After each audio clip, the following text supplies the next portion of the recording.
Okay, guys, this will be part 2 on the J-Red, Morgan Johnson Red 625.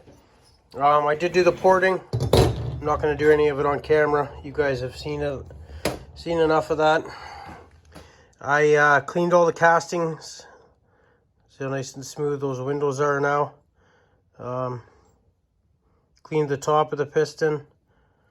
Chamfered all the sharp edges and the corners. Here's my cylinder work. See, I flowed those lowers a little bit. I did give the intake 5 degrees. There's the floor of the intake. And here's my exhaust. Nothing, no mirror finish or anything, but just a quick little polish. And I raised the exhaust roof, I think 5 degrees too. So here's my numbers.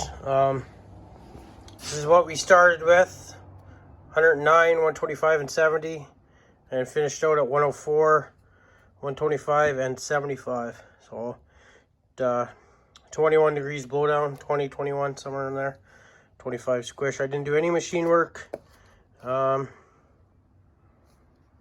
I didn't do anything to the upper transfers. It went from 16 to 20, 21 degrees, somewhere in around there. I'm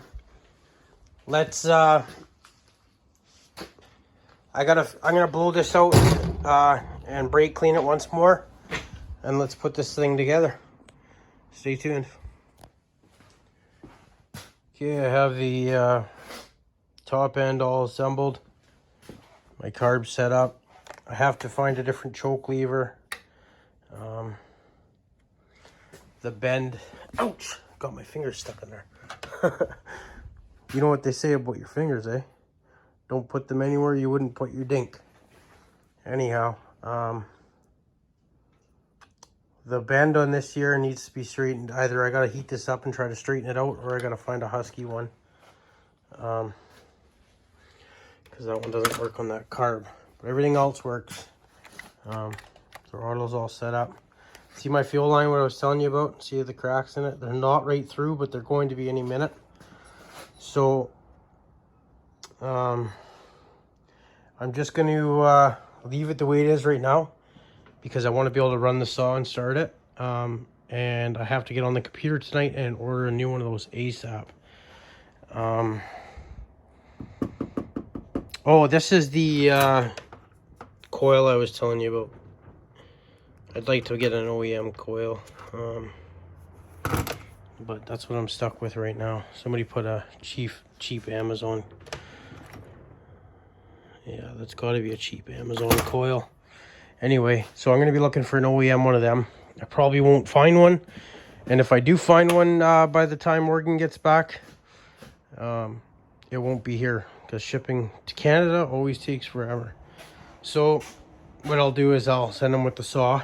And that coil does work because he had the saw running. But I want it to be reliable.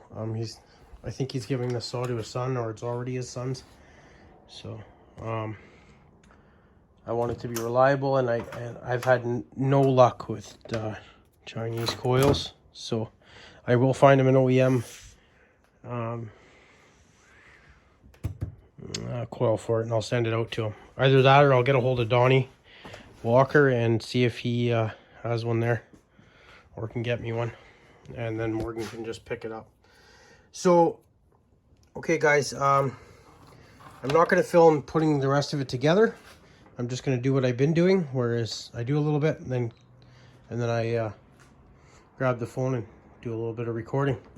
So next time you guys will see this thing will be hopefully put together, and we'll do the first start on video. Okay, I got one problem solved. I heated this up. You can see where I heated it.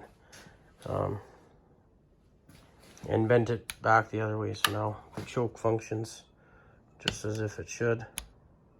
On, off. Okay.